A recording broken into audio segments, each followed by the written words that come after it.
اللہ، دیکھیں بھی ہمارا جو اجر ہے وہ اللہ کے پاس ہے. یہ جو ہم نے تبلیغ کی ہے، یہ جو ہم نے تمہیں توحید کا پرستار بنایا، اس کا اجر اللہ ہی ہمیں عطا کرے گا.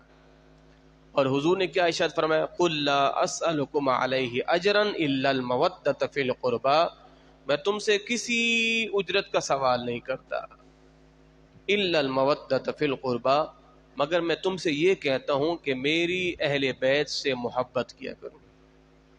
حضور کا فرمان ہے اللہ سے محبت اس لیے کرو کہ اللہ تمہیں اپنی نعمتیں دیتا ہے. اللہ سے محبت اس لیے کرو کہ وہ تمہیں اپنی نعمتیں دیتا ہے، اور مجھ سے محبت اللہ کی وجہ سے کرو، اور میری اہل بیت سے محبت میری وجہ سے کرو. اللہ سے محبت اس لیے وہ نعمتیں دیتا ہے، مجھ سے محبت اللہ کی وجہ سے، اور میری اہل بیت سے محبت میری وجہ سے، میری اہل بیت سے محبت. اب یہاں پر ایک سوال پیدا ہوتا ہے، اگرچہ قرآن نے یہ کہا کہ الا المودۃ فی القربى، حضور کے گھر والوں سے محبت، یہ بھی تو ایک طرح کی اجرت ہی ہو گئی نا، یہ بھی ایک طرح کی ڈیمانڈ ہی ہو گئی، یہ بھی ایک طرح کی ڈیمانڈ ہی ہو گئی کہ تب اسلام کی تبلیغ پر حضور کے گھر والوں سے محبت کیا ضروری ہے؟ یہ بھی ایک طرح سے ڈیمانڈ ہی ہو گئی. تو اس کا پھر بہترین مفسرین کرام نے جواب دیا کہ یہ جو کہا گیا نا الا المودۃ فی القربى، حضور کے گھر والوں سے محبت، وہ اس وجہ سے نہیں کہ یہ بھی اجرت میں شامل ہے، بلکہ اس لیے کہا گیا کہ میری اہل بیت سے محبت کرو، ان سے محبت تمہیں دین کا صحیح راستہ بتائے گی. ہم کہتے ہیں نا حضور کے گھر والے، حضور کے در والے، حضور کے گھر والے، حضور کے در والے. جو حضور کے گھر میں اہل بیت ہیں، حضور کے یار، حضور کے اصحاب ہیں، تو ہمیں دین دونوں سے سیکھنے کو ملا ہے، اہل بیت سے بھی اور حضور کے اصحاب سے بھی. اندازہ لگائیں اللہ حضور کی ان پاک بیبیوں پر اپنی رحمتوں کا نزول فرمائے، کوئی بات بھی حضور کی ازواج نے چھوڑی نہیں ہے، کوئی بات بھی، گھر کی بات کوئی چھوڑی نہیں ہے. ورنہ بہت سی ایسی چیزیں ہوتی ہیں جو گھر میں ہوتی ہیں نا میاں بیوی کی، وہ صیغہ راز میں رکھی جاتی ہیں، مگر ان مقدس بیویوں نے حضور کی ساری باتیں امت کو بتائی ہیں، ساری باتیں. کیوں؟ اس لیے کہ حضور کی ان باتوں سے ہی تو امت کو سیکھنے کو ملے گا. اب ایک بات میں آپ سے کہتا ہوں، حضرت عائشہ صدیقہ رضی اللہ تعالی عنہ ارشاد فرماتی ہیں، اب سارے بتائے نا کہ فرمایا جب میں ایام سے ہوتی تھی اور سرکار مدینہ مسجد نبوی میں ہوتے تھے، اور میں ان کے لیے سرکار کو میں کنگھی کیا کرتی تھی، جبکہ میں ایام سے ہوتی تھی اور سرکار کا سر انور میری گود میں ہوتا، تو میں کہتی حضور میں تو ایام سے ہوں. تو فرمایا کیا ہو گیا؟ تم ایام سے ہو نا، کوئی نجاست تو نہیں ہے. اور فرماتے کہ میں مسجد نبوی کے باہر ہوتی، سرکار اعتکاف میں ہوتے، میں باہر سے آ کے حضور کے سر انور میں کنگھی کیا کرتی تھی. یعنی اس طرح کی باتیں، اور کچھ اور باتیں بھی ہیں میں شاید نہیں بتا پاؤں گا آپ کو، اس لیے کہ میں نے کہا نا جمعے کے اندر بھی، مجمع بعض دفعہ اس بات کا متحمل نہیں ہوتا، مجمع اس بات کا بعض دفعہ متحمل نہیں ہوتا، اس لیے کہ بہت سی چیزیں تو ہوتی ہیں بیان کرنے کو، مگر قوم کا مزاج پہلے بنانا پڑے گا ان باتوں کو سہنے کا، پھر ہم اس طرح کی باتیں بھی جو ہے وہ کر سکتے ہیں. اب حضور صلی اللہ تعالی علیہ وآلہ وسلم کی محبت میں صحابہ کرام نے حضور کا خون مبارک بھی پیا ہے، اور حضور کا بول مبارک، حضور کا پیشاب بھی پیا ہے، مگر ہمارے علماء کرام فرماتے ہیں اس طرح کی گفتگو عوامی مجمع میں بیان کرنے سے گریز کیا جائے. وجہ کیا ہے؟ چلے آپ تو ہیں اہل محبت، آپ کا تعلق دین سے ہے، محافل سے ہے، علماء سے آپ کا تعلق ہے، جڑے ہوئے ہیں، اس طرح کی اگر ہم باتیں کریں گے تو آپ اس پر بھی سبحان اللہ کہیں گے. اگر کوئی بالکل سیکولر لبرل یونیورسٹی کا اسٹوڈنٹس کہ جس نے کبھی اس طرح کی باتیں سنی نہ ہو تو جب وہ یہ باتیں سنے گا تو وہ چھیچی کر کے کھڑا ہو جائے گا، اب اس لیے کہا جاتا ہے کلم الناس علی قدر عقولہم، لوگوں سے کلام کرو ان کی عقلوں کے مطابق، جس طرح کا مجمع ہو، جس طرح کا ماحول ہو، جس طرح کا لوگ مزاج رکھتے ہیں اس طرح کی ہی لوگوں سے وہ گفتگو کی جائے۔ تو میں عرض کر رہا تھا ان حضور کی پاک بیویوں نے گھر کی ساری باتیں امت کو بتلائی، اس لیے کہ قوم کو سیکھنے کو ملے گا۔ تو جبھی تو فرمایا نا کہ میرے گھر والوں سے محبت کرو۔ حضرت ابو ذر رضی اللہ تعالی عنہ، آپ نے خانہ کعبہ کا دروازہ پکڑ کے قسم کھا کے کہا کہ لوگوں سنو، اللہ کی قسم میں نے مدنی آقا کو فرماتے سنا ہے کہ دو چیزوں کو مضبوطی کے ساتھ تھامنا۔ کس طرح؟ فرمایا کہ جس طرح کسی چیز کو داڑھ کے نیچے رکھ کے کھینچا جاتا ہے نا، دبایا جاتا ہے، فرمایا اس طرح دو چیزوں کو مضبوطی کے ساتھ تھام لو، ایک کتاب اللہ اور دوسری چیز حضور کی آل، حضور کے گھر والوں کو اور قرآن کو یوں مضبوطی کے ساتھ تھامو۔ کسی چیز کو داڑھ کے نیچے رکھ کے مضبوط پکڑا جاتا ہے، ان دو چیزوں کو مضبوطی کے ساتھ پکڑو۔ اور ایک روایت میں حضور نے کتاب اللہ کا کہا ہے اور حضور نے اپنی سنت کا کہا ہے، اپنی سنت کا کہا ہے۔ تو کیا قل لا اسألکم علیہ اجرا الا المودۃ فی القربى، میں تم سے کسی اجرت کا سوال نہیں کرتا سوائے اس کے کہ میرے گھر والوں سے محبت کرو۔ اب وہ اس کا بھی میں نے آپ کو جواب دے دیا، یہ اجرت نہیں ہے بلکہ اس کے اندر امت کی بھلائی ہے کہ میرے گھر والوں سے محبت کرو گے تو تمہیں بھی دین سیکھنے کو ملے گا۔ اللہ اکبر۔ جن لوگوں نے اہل بیت کی تعظیم، اہل بیت کی توقیر کی، وہ معاشرے کے اندر سرخرو ہوئے ہیں۔ جناب ابو ہریرہ رضی اللہ تعالیٰ عنہ جیسے جلیل القدر صحابی فرماتے ہیں کہ ایک جنازے میں امام حسین رضی اللہ تعالی عنہ کی آمد ہوئی، سارا کا سارا مجمع کھڑا ہو گیا، تو امام جناب ابو ہریرہ بیٹھے رہے، تو کسی نے کہا کہ آپ کھڑے نہیں ہوئے؟ کہا کون آیا ہے؟ کہا امام حسین آئے ہیں۔ کہا اچھا، تو آپ فوراً کھڑے ہو گئے۔ کہا مجھے معلوم نہیں تھا۔ اور پھر محدثین کرام نے لکھا ہے کہ ایک جنازے میں ایک شخص کو ہم نے دیکھا کہ بوڑھا شخص ہے اور وہ امام حسین رضی اللہ تعالی عنہ کے جوتوں کو اپنے امامے کے شملے سے جو ہے وہ جوتوں کو صاف کر رہا ہے۔ تو ہمیں بڑی حیرت ہوئی، یہ کون شخص ہے کہ جو امامہ سے امام حسین کے جوتے پر جو گرد لگی ہے اس کو صاف کر رہا ہے۔ امام حسین رضی اللہ تعالی جب اسے اٹھایا تو صحابہ کرام کہتے ہیں ہماری چیخیں نکل گئی۔ وہ ابو ہریرہ تھے جو امام حسین کے چپل پہ لگی گرد کو صاف کر رہے تھے۔ فرمایا حضرت یہ کیا کر رہے ہیں؟ فرمایا کہ تمہیں نہیں معلوم، آپ کا مقام، آپ کا مرتبہ تو ہم جانتے ہیں۔ تو جنہیں اہل بیت کی قدر کا معلوم تھا وہ اہل بیت کی چپلوں کو صاف کیا کرتے تھے، یہ تو بدبخت ہے کہ جنہیں اہل بیت کی کوئی قدر ہی نہیں ہے۔ میرے مدنی آقا نے فرمایا کہ جس نے میرے گھر والوں کو اذیت دی انہیں مجھے اذیت دی ہے، اور جس نے میرے گھر والوں سے محبت کی انہیں مجھ سے محبت کی ہے، اور جن نے مجھ سے محبت کی ہے انہوں نے اللہ سے محبت کی، اور جس نے رب سے محبت کی اس کا ٹھکانہ پھر جنت ہے۔ اللہ اکبر۔ حضور کے گھر والوں سے محبت۔ آقا کریم صلی اللہ تعالی علیہ وآلہ وسلم حضور نے فرمایا میرے اہل بیت کی مثال کشتی نوح کی طرح ہے کہ جب وہ طوفان نوح آیا تھا سب کے سب برباد ہو گئے تھے۔ جناب نوح علیہ الصلوۃ والسلام کا بیٹا وہ پہاڑ کی چوٹی پہ چھپ گیا، تو آپ نے فرمایا یا بنی ارکب معنا، فرمایا بیٹے ادھر آ ہمارے ساتھ کشتی میں بیٹھ جا۔ تو کیا کہا؟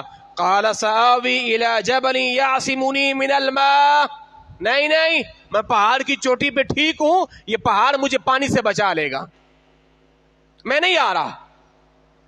جب پانی کا ریلا آیا اللہ نے اسے ڈبو کے برباد کر دیا، غرق کر دیا۔ جب جناب نوح علیہ السلام، قرآن نے پورا نقشہ بیان کیا ہے، جناب نوح فرماتے ہیں مالک وہ تو میرا بیٹا تھا. اللہ نے کیا فرمایا؟ اے نوح وہ آپ کا تھا ہی نہیں.